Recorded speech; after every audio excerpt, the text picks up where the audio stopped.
सभी बच्चों का स्वागत करता हूं। आज इस वीडियो के माध्यम से मैं विद्या भारती द्वारा संचालित अखिल भारतीय संस्कृति ज्ञान परीक्षा कक्षा 6 सत्र 2021-22 में जो परीक्षा हुई थी संपन्न 2022 में जो परीक्षा चल भी रही है उसी की जो तैयारी है वो मैं आप लोगों को इसी वीडियो के माध्यम से कराने वाला हूं। उम्मीद करता हूं आप लोग इस प्रश्न पत्र को अच्छे से हल करोगे और इसकी तैयारी करते हुए आप लोग अपने परीक्षा की तैयार कर लोगे। तो चलिए देख लेते हैं किस प्रकार से आप लोग को प्रश्न पत्र हल करना होता है। समय आप लग जाते ही होंगे, 1 घंटे का समय मिलेगा। पूर्णांक 100 अंकों का यह प्रश्न पत्र होगा। दिनांक जिस तारीख को आपकी परीक्षा होगी उस तारीख को आप लोग यहाँ पे लिख देना है। अपना नाम, पिताजी का नाम, विद्यालय का नाम, पूर्ण पते के साथ। ध्यान से समझ लीजिए, विद्यालय का नाम और उसी विद्यालय का ही पता लिखना है। कई बच्चे कंफ्यूज हो जाते हैं और अपने घर का पता लिख देते हैं, जो कि गलत है।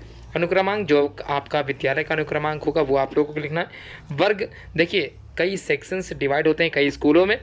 अगर सेक्शंस नहीं डिवाइड है तो आप लोगों का अंग्रेजी माध्यम व हिंदी माध्यम होगा तो आप लोग वो लिख सकते हो। यहाँ पर प्राप्तांक आपको बिल्कुल नहीं भरना है, क्योंकि ये मूल्यांकन समिति के द्वारा ही मूल्यांकित किया जाएगा, तब वहाँ पर आप लोगों को प्राप्तांक दिया जाएगा। 100 अंकों की परीक्षा है, इसको ध्यान से समझ लीजिए। अब यहाँ पर नोट करने वाली बात जो जरूरी है, सभी प्रश्न करने अनिवार्य होंगे। प्रश्नों के उत्तर दिए गए रिक्त स्थानों में ही सुंदर व स्वच्छ लेख में ही आप लोगों को लिखना होता है। ठीक है, समझ में आ गई बात। आगे देखते हैं। सबसे पहला क्वेश्चन जो यहाँ पर रिक्त स्थानों की पूर्ति करने के लिए पूछा गया है, इसमें सबसे पहला क्वेश्चन आप लोगों से पूछा गया था, लौह पुरुष के नाम से जाना जाता है। देखिए किन्हें जाना जाता है लौह पुरुष के नामों से, तो नाम से तो सरदार वल्लभ भाई पटेल, इन्हें ही लौह पुरुष के नाम से जाना जाता है। आयरन मैन ऑफ इंडिया जो है संबोधित करते हैं हम लोग। अगला जो यहाँ पर खा है, नंदनी गाय की सेवा करने वाले महान शासक का नाम, तो ध्यान आप लोग जरूर याद कर लीजिए, दिलीप नाम था उनका। और यहाँ पर तीसरा जो गा वाला क्वेश्चन है पहले का, भारतीय नया वर्ष ये किस तिथि से प्रारंभ माना जाता है, किस तिथि से प्रारंभ होता है, तो चैत्र शुल्क प्रतिपदा से प्रारंभ हो जाता है। समुद्र पार करने के लिए सेतु का निर्माण नल व नील ने किया था। और थुम्बा जो कि केरल राज्य में या केरल प्रांत में स्थित है। इन पांचों प्रश्नों के उत्तर आप लोग अच्छे से जरूर तैयार कर लें। यह प्रश्न हर साल की परीक्षा में पूछे जरूर जाते हैं, तो आप लोग पहले से ही तैयार अवश्य करें। और जल्द ही मैं आप लोगों को आपकी पुस्तिका से ही महत्वपूर्ण प्रश्नों को आप लोगों को करवा दूंगा, बता दूंगा, उसको भी आप लोग जरूर देखें। जल्दी वीडियो अपलोड की जाएगी। तो पहले आज की इस वीडियो में जो कि उत्तरमाला सहित बताई गई है, इसको भी आप लोग अच्छे से तैयार कर लो। तो क्या है अगला जो प्रश्न संख्या 2 है, निम्नलिखित को उनके सही जोड़ों से मिलान करना है। इसमें स्तंभ आ है, स्तंभ बा है, दोनों को ध्यानपूर्वक आप लोगों को पढ़ना पड़ेगा। देखिए गरबा आप लोग जानते ही हैं। यहाँ पर जब गरबा की बात करें तो गुजरात में गरबा जो है महत्वपूर्ण है। और श्री कृष्ण के लिए अगर पांचजन्य के बारे में आप लोगों ने सुन रखा होगा, रामायण जो कि संस्कृत में लिखी गई है, वाल्मीकि द्वारा रचित है।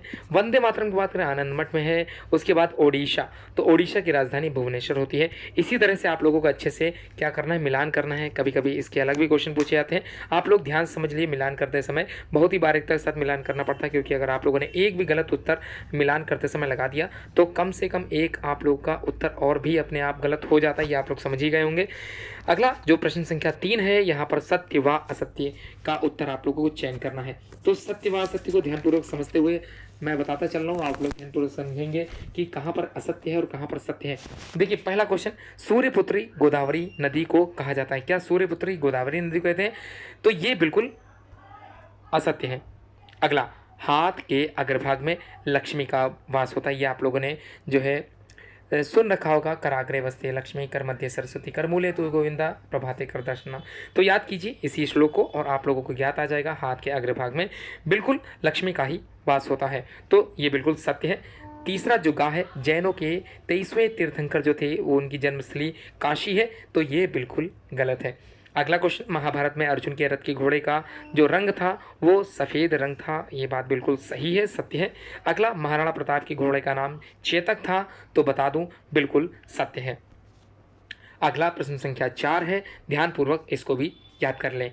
मैं विधर्मी के सामने अपना मस्तक नहीं झुकाऊंगा, यह जो कथन है वो शिवाजी का है। विचार शून्य जीवन पशु जैसा है, यह कथन महात्मा गांधी द्वारा कहा गया है।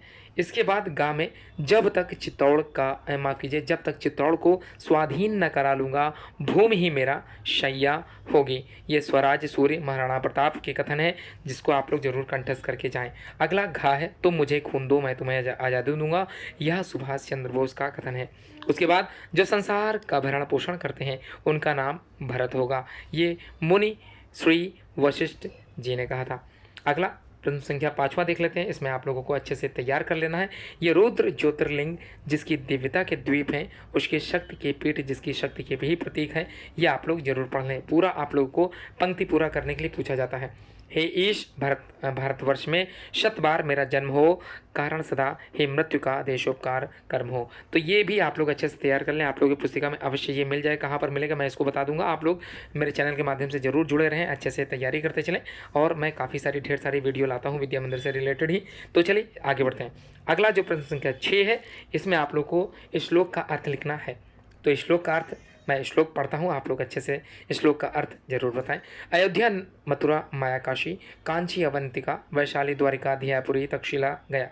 तो अयोध्या, मथुरा, माया, काशी, कांची, अवंतिका, द्वारका, वैशाली, जगन्नाथपुरी तथा गया नामक पवित्र पुरियाँ आदि पवित्र स्थल ध्यान करने योग्य होती हैं। ठीक है, इनको ध्यान अवश्य करना चाहिए। अगला ये आप लोगों ने अभी सुना भी था। कराग्रे वस्ते लक्ष्मी, कर मध्य सरस्वती, कर मूले तु गोविंदा, प्रभाते कर दर्शनम। अर्थात हाथ के अग्रभाग में लक्ष्मी, मध्य भाग में सरस्वती तथा हाथ के मूल भाग में भगवान नारायण वास करते हैं, अर्थात निवास करते हैं। अतः प्रातः काल में अपने हाथों के दर्शन कर अपना दिन शुभ अवश्य बनाएं। ठीक है, क्लियर हो गया। आगे देख लेते हैं। अगला जो प्रश्न संख्या 7 है, निम्नलिखित को पूर्ण करने के लिए आप लोगों से पूछा जाएगा। कैसे पूर्ण करना है इसको ध्यानपूर्वक समझ लीजिए। तो पूर्ण करने की जो तरीका है, विधि है, उसको मैं बताता चलता हूँ। आप लोग अच्छे से कंठस्थ करते चलें। क्या है, ध्यानपूर्वक सुने। यहाँ पर कहा है, यदि देश हित मरना पड़े, यदि देश हित मरना पड़े मुझको सहस्त्रों बार भी, तो भी मैं न इस कष्ट को जो निज ध्यान में लाऊं। तो इसी पंक्ति को पूरा करना है।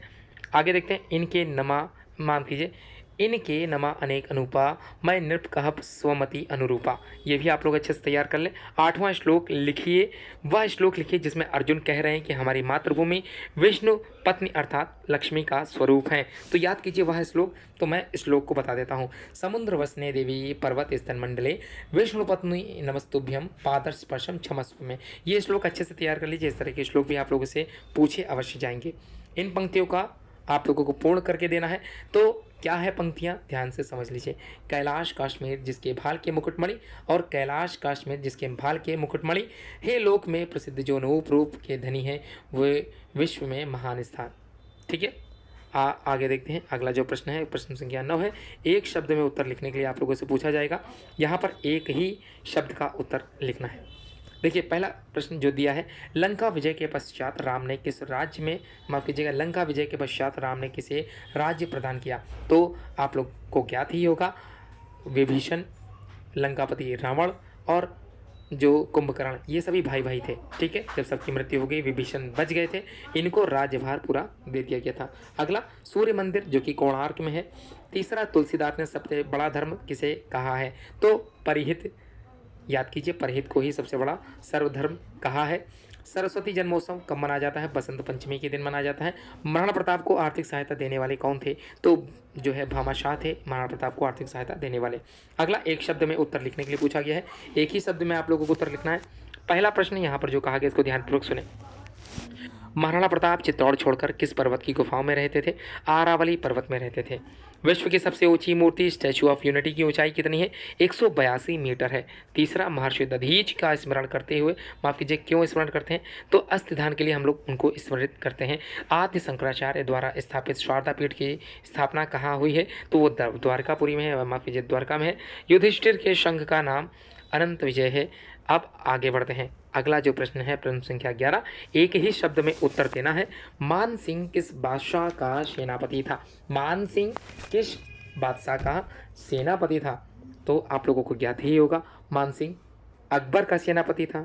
आर्यभट्ट का जन्म किस ईस्वी सन में हुआ था। तो 476 अर्थात 476 ईस्वी में हुआ था। भारत की सबसे बड़ी लैगून झील कहाँ है। तो चिल्का है, लैगून झील चिल्का है। मथुरा के ब्रह्मकुंड में स्नान कर अमरत्व जो है राजा भर्तृहरि ने किसने प्राप्त किया था। तो उसका नाम ही है भर्तृहरि, माफ कीजिएगा, भर्तृहरि ने ही प्राप्त किया था।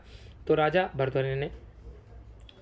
आगे देखते हैं। अगला क्वेश्चन है, अर्जुन के शंख का नाम। तो अर्जुन के शंख नाम थोड़ा सा यहाँ पर जो है गलत हो गया प्रश्न, मुझको लगता है देवदत्त नहीं होगा, यहाँ क्वेश्चन ही गलत है। मैं बता दूंगा, आप लोग जो है ऑनलाइन जुड़े रहें। अगला जो प्रश्न संख्या 12 है, इसको ध्यानपूर्वक सुनिए। लिखा है, स्वामी राम तीर्थ कितने वर्षों तक अमरीकी प्रवास पर रहे। तो 2.5 वर्ष तक प्रवास में रहे थे। उसके बाद महात्मा बुद्ध का जन्म किस तिथि को हुआ था? देखिए, महात्मा बुद्ध का जन्म जो तिथि की अगर बात पूछी जाए तो वैशाख शुक्ल 15वां अर्थात पूर्णिमा को हुआ था। अगला जो प्रश्न है, स्वामी विवेकानंद ने किस सम्मेलन में भाग लिया था? तो सम्मेलन जो था वो विश्व धर्म सम्मेलन था। अगला, सीता जी का जन्म किस स्थान पर हुआ? तो पुनौरा में हुआ था। हिंदू धर्म में 10वां संस्कार कौन सा है? तो 10वां संस्कार उपनयन संस्कार होता है। और अगला जो प्रश्न संख्या 13 है, गुरु ने उपमन्यु से क्या प्रश्न किया? तो गुरु ने उपमन्यु से जो प्रश्न किया उसको ध्यानपूर्वक सुनिएगा। मैंने तुम्हें गायों का दूध पीने से मना किया है, फिर तुम क्या खा पी कर दिन बिताते हो? अगला देखते हैं। अगला क्वेश्चन यहाँ पूछा गया, सुदामा कृष्ण से मिले तो कृष्ण ने क्या किया? तो सुदामा ने अपने प्रिय मित्र सुदामा के घर के चावलों को बड़े प्रेम पूर्वक खाया था। ये भी आप लोग लिख सकते हो। अगला, समावर्तन का शाब्दिक अर्थ क्या होता है? तो समावर्तन का शाब्दिक अर्थ वापस लौटना होता है। प्रति तीसरे वर्ष अधिमास या मलमास चंद्रमासों में सामंजस्य हेतु जो है क्यों बढ़ जाता है? तो क्यों बढ़ जाता है, ये इसका उत्तर भी मैं अवश्य ज़रूर दूंगा। थोड़ा सा यहाँ पर उत्तर, अच्छा ये आप समझिएगा। देखिए, प्रति तीसरे वर्ष अधिमास या मलमास, यहाँ से इसका उत्तर दिया गया है चंद्रमासों में। चंद्रमास में ध्यान से समझ लीजिए, चंद्रमासा में सामंजस्य हेतु जो है बढ़ जाता है। ठीक है, क्यों बढ़ जाता है? तो सामंजस्य हेतु बढ़ जाता है। नल और नील ने समुद्र पार करने के लिए क्या किया? तो सेतु का निर्माण कार्य किया था। ये तो आप लोग जानते हैं, अभी मैंने बता भी दिया है। अगला, कारण बताना है। कारण लिखिए, क्या कारण है? भगीरथी क्यों प्रसिद्ध है? तो ये कारण बताना है, भगीरथी क्यों प्रसिद्ध है। इन सूर्यवंशी राजा के प्रयासों से भारत भूमि पर गंगा को अवतरण किया था इन्होंने, तो इसीलिए प्रसिद्ध है। महात्मा बुद्ध क्यों प्रसिद्ध है? तो मानवतावाद के प्रवर्तक, अहिंसा के पुजारी हैं। और अष्टांग मार्ग के निरूपक, बौद्ध मत के प्रवर्तक हैं, इसलिए ये प्रसिद्ध है। श्रीनिवास रामानुजन ये प्रसिद्ध क्यों है? क्योंकि आप लोग जानते ही हैं कि महान गणितज्ञ हैं और भारत देश का नाम इन्होंने रोशन किया था, इस वजह से ये प्रसिद्ध हैं। आगे जो प्रश्न दिए गए हैं उनका भी उत्तर मैं बताते चल रहा हूँ, इसको आप लोग अच्छे से तरीके से समझ लीजिए। अगला देखते हैं। अगला है 15वां क्वेश्चन, जो कि है राष्ट्रगान और राष्ट्रगीत में क्या अंतर है? देखिए, राष्ट्रगान रविन्द्रनाथ टैगोर द्वारा रचित जन गण मन अधिनायक जय है, ये आप लोग जानते ही होंगे। राष्ट्रगीत की बात करें तो राष्ट्रगीत बंकिम चंद्र चटर्जी द्वारा रचित है, वंदे मातरम। और स्वतंत्रता दिवस और गणतंत्र दिवस में अंतर देख लीजिए। स्वतंत्रता दिवस 15 अगस्त 1947 को हमारा भारत देश आज़ाद हुआ था, ये स्वतंत्रता दिवस के अंतर्गत आता है। और गणतंत्र दिवस, इस तिथि को हमारा जो संविधान है वो लागू किया गया था, और ये 26 जनवरी 1950 से लागू है और आज तक मनाया जा रहा है। देखिए, अब आगे देखते हैं। निम्नलिखित के संबंध में संक्षिप्त टिप्पणी लिखिए। तो अर्जुन पुरस्कार और हल्दी, और इसके आगे भी कई हैं, इसको भी देख लेते हैं। अर्जुन पुरस्कार खेलों के उत्कृष्ट प्रदर्शन करने पर दिया जाता है। अर्जुन पुरस्कार, हल्दी कंद के रूप में उगने वाला एंटीबायोटिक है, ये भी आप लोग जानते हैं। घर में आप लोग के जो है हल्दी प्रयोग में भी लाया जाता है। चंद्र विजय अभियान जो कि 22 अक्टूबर 2008 को शुरू हुआ था, और चंद्रयान 1 की बात हो रही है। बाजी राउत की बात करें, उड़ीसा के नीलकंठपुर गांव का 13 वर्षीय बालक, जिसने अंग्रेजों को अपनी नाव पर बैठने से मना कर दिया था, क्योंकि नाव उसके पिताजी की थी। अगला, और जो है हम लोग अंतिम चरण पे हैं। 7वां प्रश्न का उत्तर देख लेते हैं। 15 से 20 शब्दों में लिखने के लिए पूछा गया है। विवेकानंद ने भारत के पुनरुत्थान के कार्य की योजना कहाँ बनाई थी? तो जहाँ पर बनाई थी उसी को हम लोग विवेकानंद शिला स्मारक के नाम से जानते हैं।